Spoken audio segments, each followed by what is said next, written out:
आपको एक्सप्लेन करने वाला हूँ स्ट्रिंग फंक्शन। स्ट्रिंग फंक्शन क्या होते हैं, किस तरीके से बनाए जाते हैं एंड इसको कोड के अंदर क्यों यूटिलाइज किया जाता है, ये आज हम लोग यहाँ पे डिस्कस करने वाले हैं। तो स्ट्रिंग फंक्शन बेसिकली है क्या कि सपोज दैट आप सी लैंग्वेज के अंदर एक स्ट्रिंग क्रिएट कर रहे हैं एंड स्ट्रिंग के अंदर आपको मैनिपुलेशन करना है। मैनिपुलेशन का मतलब क्या है, एक स्ट्रिंग को कॉपी करना है, कॉपी करके किसी दूसरे स्ट्रिंग में रखना है, या दो स्ट्रिंग को आपस में ऐड करना है, या स्ट्रिंग के अंदर कोई कैरेक्टर जिसको सर्च करना है, या स्ट्रिंग के अंदर एक सब स्ट्रिंग फाइंड करना है। अगर ऐसा ऑपरेशन परफॉर्म करना चाहते हैं स्ट्रिंग के ऊपर तो आप यहाँ पे स्ट्रिंग फंक्शन का यूज कर सकते हैं, क्योंकि स्ट्रिंग फंक्शन हमारी इनबिल्ट फंक्शन होती है जिसका वर्क यही होता है स्ट्रिंग के ऊपर मैनिपुलेशन करना, मतलब स्ट्रिंग के अंदर अपडेशन करना, यही इसका वर्क होता है।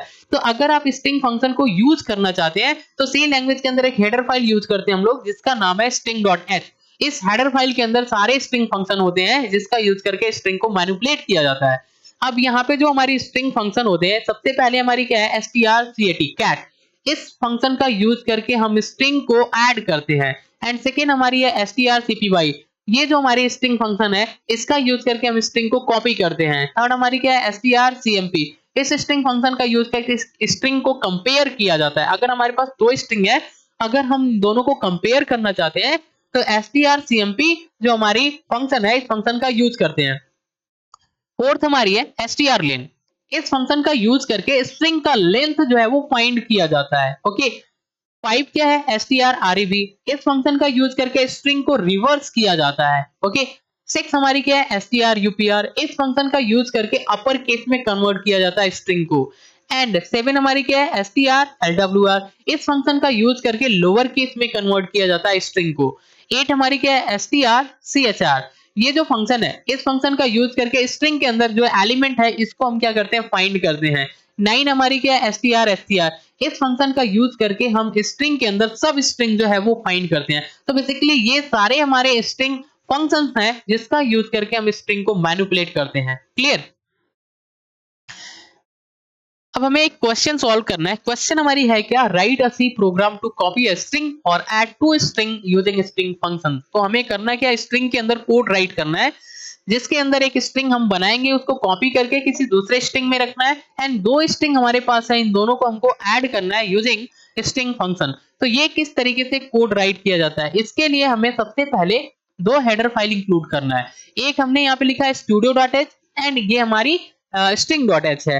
studio.h इनपुट आउटपुट फंक्शन के लिए होता है, जैसे हमारे printf है, scanf है, कोड के अंदर यूज करना है तो ये हमारी हेडर फाइल यूटिलाइज किया जाता है। एंड यहाँ पे string.h जो है इसको हम लोग तब यूज करते हैं जब हमें स्ट्रिंग फंक्शन यूज करना है, जैसे ये है, इसको अगर हमको यूटिलाइज करना है तो हम string.h जो हमारी हेडर फाइल है इसको इंक्लूड करते हैं। एंड इसके बाद हमने लिखा इंट मेन मेथड जो है, इस मेथड के अंदर ही हमारी सारी कोड जो है वो टाइप की जाती है, इसको हमें लगाना कंपलसरी होता है। एंड ये क्या है, इसका रिटर्न टाइप है, मतलब मेन मेथड को एक रिटर्न वैल्यू चाहिए, वो किस टाइप का होगा, इंटीजर टाइप का।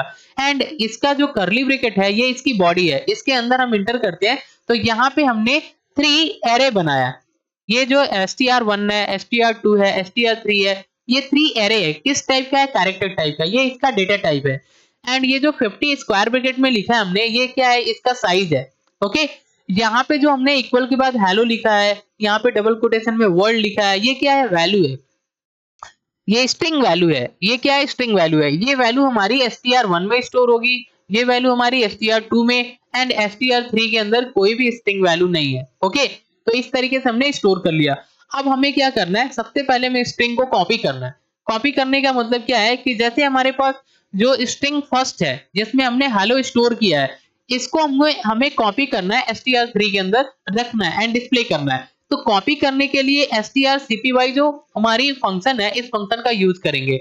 यहाँ पे जो हमने यहाँ पे डबल स्लैश का यूज किया है एंड इसके बाद जो हमने लिखा है ये फर्स्ट, ये हमारी कमेंट बन जाती है। अगर आपको कमेंट राइट करना है तो आप यहाँ पे ये सिंबल यूज करेंगे एंड यहाँ पे जो भी चीज आप राइट करते हैं वो कमेंट बन जाती है। क्लियर।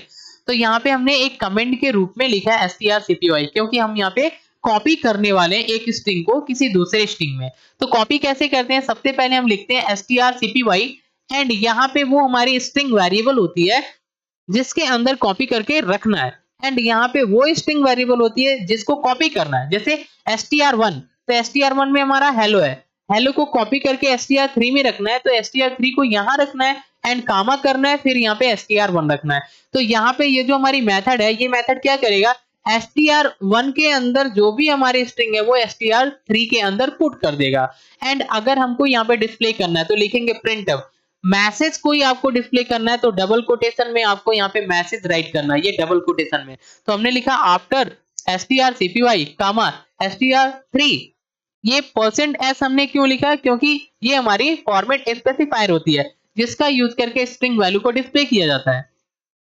एंड यहाँ पे हमने स्लैश एन लिया है न्यू लाइन के लिए। फिर हमें क्या करना है, यहाँ पे कामा करना है डबल कोटेशन के बाद, फिर हमें str3 को यहाँ पे राइट कर देना है, क्योंकि हमने str3 में ही कॉपी किया था। तो यहाँ से str3 को जब हम यहाँ पे डिस्प्ले करेंगे तो यहाँ पे आंसर हमारा क्या आएगा, हेलो आएगा। क्या आएगा, हेलो, क्योंकि ये कॉपी होके str3 में चली गई। क्लियर। अब हमें क्या करना है, हमें इन दोनों स्ट्रिंग को आपस में ऐड करना है। तो हम यहाँ पे यूज करेंगे strcat। तो कैसे यूज करते हैं, जैसे हमने लिखा strcat str1 कामा, यहाँ पे हमने डबल कोटेशन में एक स्पेस बनाया। एक्चुअल में ये क्या करता है, स्पेस को यहाँ पे असाइन करता है। स्पेस असाइन करने का मतलब क्या है कि जैसे str1 है, str1 में हमारे पास वैल्यू क्या है, हेलो, ये हेलो है। क्लियर।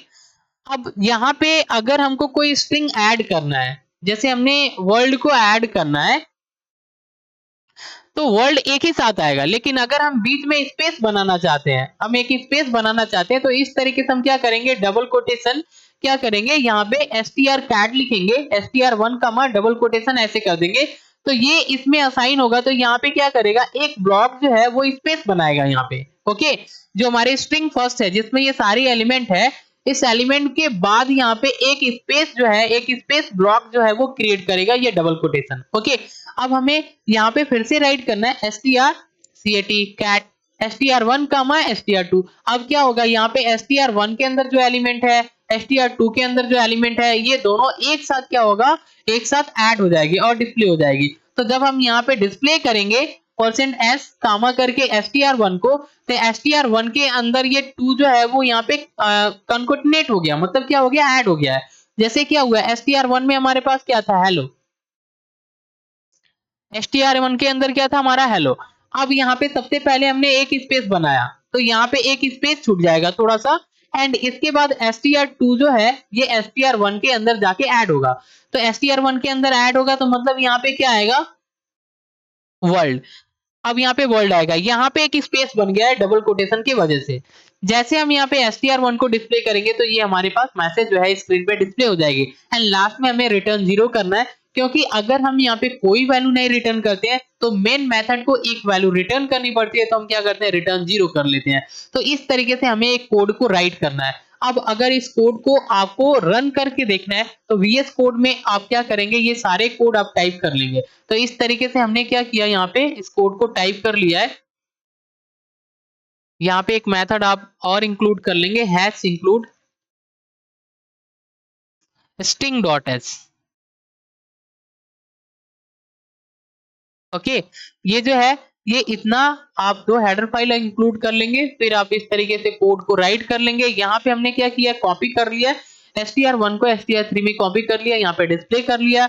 यहाँ पे हमने क्या किया, strcat फंक्शन का यूज किया है, 2 स्ट्रिंग को आपस में ऐड करके यहाँ पे डिस्प्ले किया है।